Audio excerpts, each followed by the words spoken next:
wanted to give you a quick walk around on a brand new JLU Rubicon we just finished up. What we decided to do on this one is the EVO manufacturing long arm kit. So it does have the full long arms, and we chose to go with the King Coilovers. The bull rock crawler track bars, we did that in the front and in the rear. The steering stabilizer to get it out of the way from the bottom. We used a metal clip flip kit with the King stabilizer. A rock crawler track bar, but on this one we didn't do the race kit, so it does raise it up to get it a lot more parallel at ride height. Also, obviously the King Coilovers in the rear. We decided to go with in the front end of here, we did 513 Dana Spicer gears to make up for the power loss we had of the 40s. Some method V-locks, the true V-lock, with some 40-inch trail grapplers on it. The drive lines, we decided to swap to a 1350 heavy-duty JU Reel drive line. It's the front and the rear.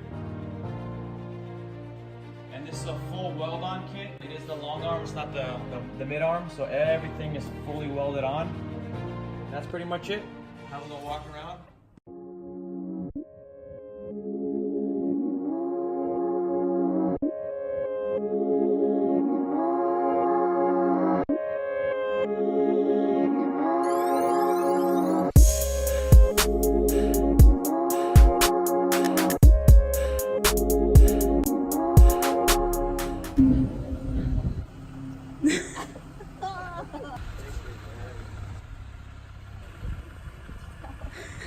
So what do you guys think?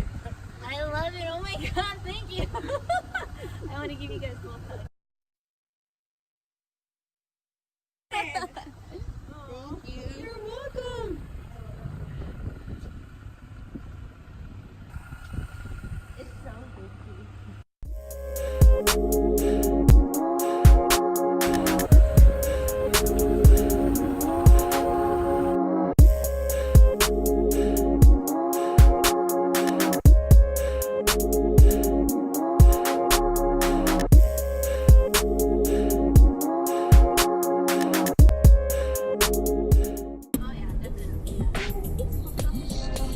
The 513s carry a lot of power, man. It pulls. The reason why it came on initially was because the steering, when I do the whole kit, the steering is really off. You can get off at the next exit. Normally it would take like a block or two to kick off. When we were driving it around, it didn't kick off, but I guess it just reset itself. So, and the tires bounce really nice. Mounting these V-locks and tires are beautiful. So amazing.